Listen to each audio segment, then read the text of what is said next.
नमस्कार, मैं ललित सेन मतदाता सूची पुनरीक्षण कार्य के लिए मध्य प्रदेश कांग्रेस कमेटी द्वारा प्रदेश सह प्रभारी हूँ और इसके साथ साथ प्रशिक्षण का कार्य में इस पूरे प्रदेश के कार्य में देख रहा हूँ। मैं इस मेन भूमिका में जब हम आए तो आज में मुख्य उद्देश्य मेरा जो बात करने का है वो आपसे BLA हमारी पार्टी में पहली बार नियुक्त हुए हैं और उसके पहले की मैं आपको भूमिका थोड़ी सी उसमें बता देता हूँ कि BLA 2008 से भारत निर्वाचन आयोग द्वारा नियुक्त होते हैं, मगर हमारी पार्टी में अभी इस बार से नियुक्त हुए हैं जो आदरणीय कमलनाथ जी के अथक प्रयासों से अभी नियुक्त हुए हैं। इसका मुख्य उद्देश्य भारत निर्वाचन आयोग द्वारा ये कहा गया था कि कोई भी राजनीतिक दल अपना बूथ में प्रतिनिधि दे जिससे कि BLO की मॉनिटरिंग प्रॉपर हो जाए और मतदाता सूची की शुद्धि का काम पूर्ण रूप से सुरक्षित रूप से हो सके, जिसमें राजनीतिक दलों को आपत्ति ना हो। हम हमारी पार्टी में जो नाम और जो समय और संगठन के विषय है उस पर हम बताऊं, BLO और पोलिंग एजेंट, इनमें बड़ा भिन्नता है मगर कुछ कन्फ्यूजन्स हैं। BLO एक शासकीय कर्मचारी होता है जो पार्ट टाइम काम करता है और उसके साथ उसका एक मुख्य काम होता है शासकीय तौर पर वो करता है, तो उसको कई बार निगरानी ना हो पाती थी, इसलिए निर्वाचन आयोग ने BLA की नियुक्ति की। BLA बूथ लेवल एजेंट जो राजनीतिक दल द्वारा उस बूथ की नियुक्ति और प्रतिनिधि करता है। पोलिंग एजेंट जो होता है, हमारे मुख्य राजनीतिक दल के साथी समझते हैं कि पोलिंग एजेंट ही BLA है, मगर ये दोनों में डिफरेंस है। पोलिंग एजेंट सिर्फ पोलिंग के दिन फॉर्म नंबर 10 भरकर उस दिन के लिए एक दिन के लिए होता है, जबकि BLA पूरे 5 साल जब तक उसको जिलाध्यक्ष उसके पद से ना हटा दे या उसकी मृत्यु ना हो जाए या उसकी विधानसभा चेंज ना हो जाए, तब तक BLA वहाँ पर सतत कार्यक्रम करता रहेगा। और उस कार्यक्रम में किस प्रकार वो शामिल होगा कि जैसे पूर्व में मतदाता सूची का प्रकाशन 1 जनवरी को होता था, अब साल में 4 बार होता है, 1 जनवरी, 1 अप्रैल, 1 जुलाई और इस बार 4 अक्टूबर को हो रहा है। इन चारों प्रकाशन की उसको एक कापी चारों बार निःशुल्क प्राप्त होगी उसको अपने बूथ की, और उस निःशुल्क के माध्यम से ये होगा कि वो उसको बार बार अवलोकित करता रहेगा, जिससे कहीं ना कहीं हमारी पार्टी में जो एक शिकायत रहती है कि हमारे वोटरों के नाम कट गए, वो उसमें कमी आएगी।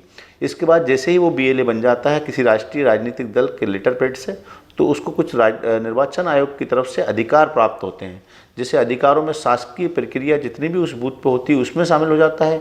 वोटर लिस्ट जो फ्री कापी जैसे पूर्व में बताया गया है, उसको साल में 4 बार अपने बूथ की वोटर लिस्ट अपने वहाँ पर उपलब्ध हो जाती है। जैसा पूर्व में बताया गया है कि 10 नाम जोड़ने के लिए प्रतिवेदन देने का अधिकार उसको प्राप्त हो जाता है। उसको अगर उस बूथ में 5 से 7 नाम अगर कटते हैं या डिलीटेशन होता है तो उसके लिए उसको अधिकार मिल जाता है। अगर उस बूथ का कुछ भी सिनारियो चेंज होता है तो उसके लिए उसको अधिकृत रहता है। बूथ की मैपिंग में उसका अधिकार होता है कि जिस प्रकार से अगर बूथ कोई अभी युक्ति का कार्यक्रम चल रहा था तो युक्ति में उसकी सहयोग रहता है कि मतदाताओं को, चूँकि वो जानता है उस बूथ में, तो उनको सहयोग कर सकता है। मतदाता पर्ची बांटने में उसको चुनाव के समय योगदान देना पड़ता है। BLO द्वारा बूथ में जब भ्रमण करता है तो BLA को सूचना देगा, फोनिकल या फिजिकल सूचना देगा, ये उसके अधिकार क्षेत्र में आता है। पोलिंग बूथ युक्तिकरण मैपिंग जैसे मैंने आपको बताया उसमें पूरा सहयोग के लिए वो अधिकृत है। इसके बाद अभी जो वर्तमान मध्य प्रदेश में आगामी जो इलेक्शंस हैं उसमें 2 अगस्त से 31 अगस्त तक जो प्रक्रिया चल रही है, जिसमें अब कुछ ही दिन बचे हैं, जिसमें पूर्व की 1 तारीख निकल चुकी है, मगर 19-20 अगस्त को BLO बूथ अपने बूथ के डोर टू डोर जाएगा। उसमें BLA उसके साथ जाए और पूरा फिजिकल वेरिफिकेशन कर उस मतदाता सूची को सत्यापित करने में सहयोग कर सकता है। और ये अंतिम अवसर है मध्य प्रदेश कांग्रेस के लिए, हमारे चुनाव के लिए 2023 के लिए, कि इसके बाद ये वाला प्रोसेस स्वतः समाप्त हो जाएगा और नेक्स्ट अगले इलेक्शन में ही हम इसका अधिकृत अधिकार पा पाएंगे। BLA के पार्टी के प्रति भी कर्तव्य हैं, जैसे पूर्व वक्ता ने भी बताए हैं कि उसको बूथ कमेटी बनाना है, बनी हुई कमेटी से काम करवाना है, बूथ रजिस्टर बनवाना है। बूथ रजिस्टर बनवाने के बाद उस बूथ रजिस्टर में अपना BLA का नाम उस एक, जैसे मान के चलिए कि एक बूथ में अगर 250, एक विधानसभा में 250 बूथ हैं तो 250 पन्ने का एक रजिस्टर बनेगा। उसमें BLA का नाम, मोबाइल नंबर, भाजपा के BLA का नाम, मोबाइल नंबर, उसमें हम चिन्हित हमारे परिवार के, कांग्रेस परिवार के नाम, भाजपा के परिवार के नाम, न्यूट्रल्स नाम, वहाँ पर प्रभावशाली लोग, पुजारी के नाम, ये सब समस्त पूरे बूथ का एक ज्योग्राफिकल और फिजिकल पूरी जानकारी उसमें हो, उसकी सामाजिक जानकारी हो। इस प्रकार सारा काम करने के बाद उसमें जो निर्वाचन आयोग द्वारा इस बार एक नई प्रक्रिया की गई है कि 80 साल से ऊपर के जो व्यक्ति हैं उन और जो 40% से ऊपर विकलांग है उनका वोट इस बार घर पर डालेगा। ये एक बड़ा मध्य प्रदेश के 2023 के चुनाव के लिए एक बहुत मील का पत्थर साबित होने वाले हैं, क्योंकि जो 80 वर्ष के व्यक्ति हैं उनको वोट डालने का एक प्रोसेस है और वो वोटिंग के 7 दिन पहले संपन्न हो जाएगा। उसमें दोनों राजनीतिक दल के बीएलए और बीएलओ के माध्यम से होगा। अगर वहाँ पर वो अशक्त जन 80 साल से ज़्यादा अशक्त है या विकलांग है तो उसको एक परिवार के ब्लड रिलेटिव 18 साल से ऊपर के व्यक्ति का सहयोग लेना पड़ेगा।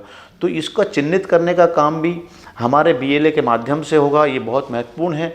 मध्य प्रदेश में इसकी संख्या 12,70,000 तकरीबन है और इसमें ये सब 4 से 5 हज़ार प्रत्येक विधानसभा में हैं, जिससे कि हम मध्य प्रदेश के चुनाव के रिजल्ट को कहीं ना कहीं प्रभावित करने वाला ये मत है।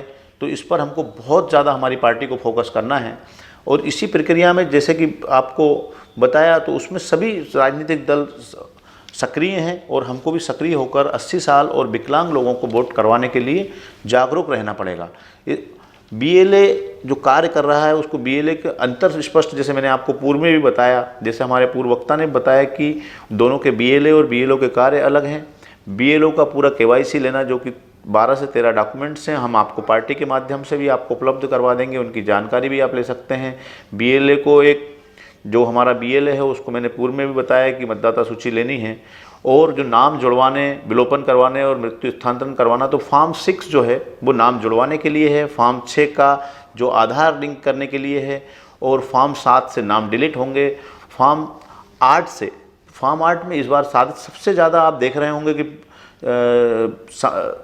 जानकारियाँ आ रही हैं। फॉर्म 8 से आप अपना पुराना जो वोटर आईडी है उसको ब्लैक एंड वाइट से कलर करवा सकते हैं, उसमें मोबाइल नंबर ऐड कर सकते हैं। अगर आप किसी विधानसभा में हैं तो दूसरी विधानसभा में आप हो गए तो पहले हमको वहाँ से नाम कटवाना पड़ता था, इस बार अब फॉर्म 8 भर के आप उसको कर सकते हैं। आप अपने सरनेम जो कि निर्वाचन आयोग द्वारा जरूरी कर दिया गया है वो फॉर्म 8 के माध्यम से जुड़वा सकते हैं। आपके नाम में अगर कुछ भी करेक्शन है स्पेलिंग में वो ठीक करवा ले सकते हैं। ये सारे फॉर्म 8 के माध्यम से होगा। उसी प्रकार जो मैं 80 साल का महत्वपूर्ण रोल बता रहा हूँ वो 12D एक फॉर्म निर्वाचन आयोग द्वारा निर्धारित किया गया है। वो बीएलओ के माध्यम से एक एप्लीकेशन से कि वो उस व्यक्ति को अपने घर पर वोट डालना है तो वो 12D के माध्यम से आवेदन करेगा और वो सूची बनकर वोटिंग के 7 दिन पहले वोटिंग करेगा। और जब वोटिंग के लिए जाएगा तो फॉर्म 13 के द्वारा उसको सत्यापित बूथ तय किया जाएगा। मतदाता सूची में कांग्रेस, बीजेपी या अन्य निशान लगाने जैसे काम करना है, जैसे हमारे पूर्व वक्ता ने बताए हैं।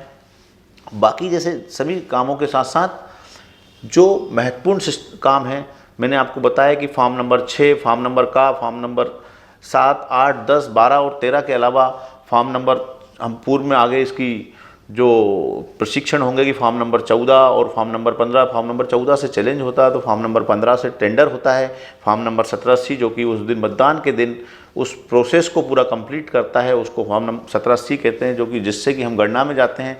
ये सारे फॉर्मों की जानकारी होनी चाहिए। ये सारा काम हमको बीएलए के माध्यम से और उस विषय पर काम करना है, क्योंकि ये कहीं ना कहीं हम इसमें पिछड़ रहे हैं। हमारी पार्टी पिछड़ रही थी तो माननीय कमलनाथ जी द्वारा ये कि बहुत ही महत्वपूर्ण निर्णय लिया गया है और इसको प्रशिक्षण के माध्यम से हम हर विधानसभा, ब्लॉक, मंडलम और सेक्टर तक जाएंगे और निश्चित तौर पर एक बड़ा फर्क इस मध्य प्रदेश विधानसभा चुनाव 2023 में लेकर आएंगे। धन्यवाद। जय हिंद, जय कांग्रेस।